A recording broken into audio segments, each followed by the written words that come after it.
Good morning, good afternoon, good evening. I hope you are all doing well. Um, Today is the morning devotion on Psalm 3, and so I'm just going to go ahead and jump right in. So, Psalm 3. Lord, how many are my foes? How many rise up against me? Many are saying of me, God will not deliver him. But you, Lord, are a shield around me, my glory, the one who lifts my head high. I call out to the Lord, and he answers me from his holy mountain. I lie down and sleep. I wake again because the Lord sustains me. I will not fear, though tens of thousands assail me on every side. Arise, Lord, deliver me, my God. Strike all my enemies on the jaw. Break the teeth of the wicked. From the Lord comes deliverance. May your blessings be on your people. And so David writes this psalm, when his son Absalom has rebelled and kind of taken over, and his son's trying to basically kill him and get rid of him. And so David's on the run from his son, and this is when he writes this psalm.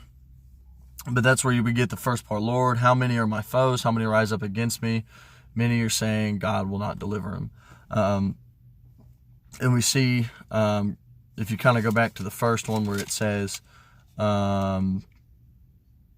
sit in the company of mockers. This is kind of those people. There was a lot of people who didn't have faith in God, and that they didn't believe that God could rescue David. But after that, David kind of just proves them wrong, or has so much faith and confidence in the Lord. He says, but you, Lord, are my shield around me, my glory, the one who lifts my head high. I call out to the Lord, and he answers me from his holy mountain. And so we see that David just has that confidence, in the Lord, knowing that he will be saved, that he will be delivered from his enemies. And then the next verse is, I lie down and sleep. I wake again because the Lord sustains me. This is just David crediting God for this protection, for being the shield, knowing that everything from sleeping to waking is because the Lord sustains him.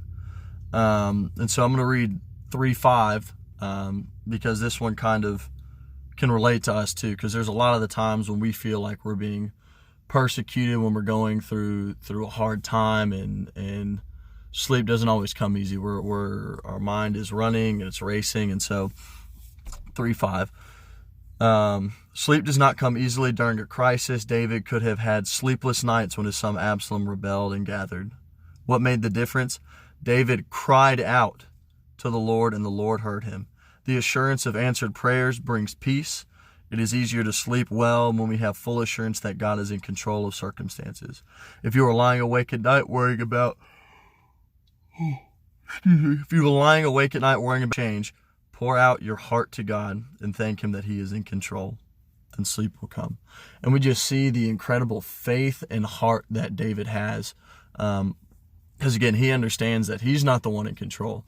It's God who's in control. And so when we get in these moments of pain, of worry, we literally just need to give it to God, to pour our hearts out to him, to cry out to him.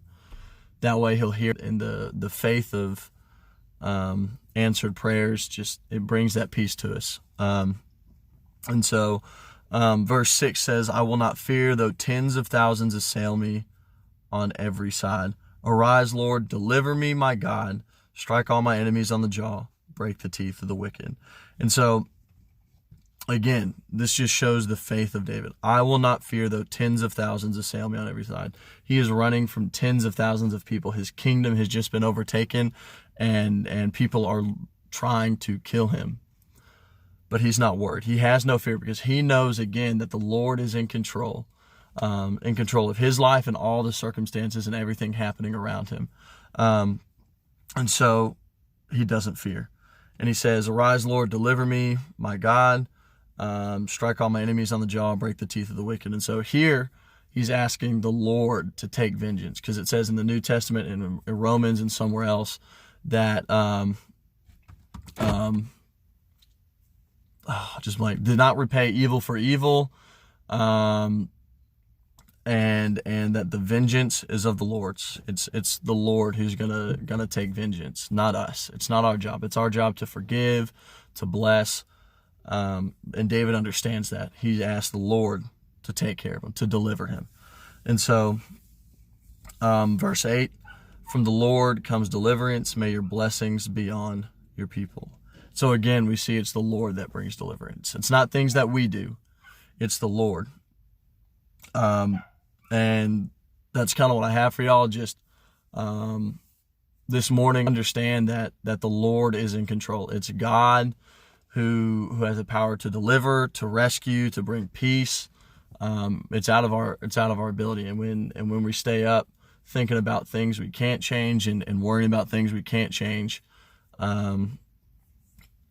that's when we can't get the sleep. That's when we can't find that peace. But when we finally understand, when we can figure out that it's God who's in control and he's going to be the one to deliver us, to free us, to have that vengeance on those who persecute us, then we can finally have that peace and understand that it is God who's in control. It's not us.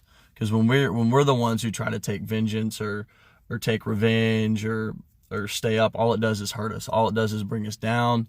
It shows that we don't have that faith that God's going to be the one to take care of it.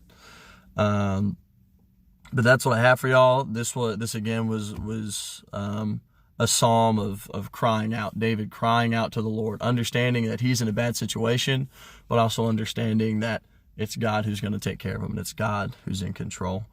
But again, that's what I got for y'all. I hope this helps. I hope you just take this time to pray to God and just to put your worries on him, that he'll take care of you, that he'll provide, that he'll get you out of whatever it is you're going through.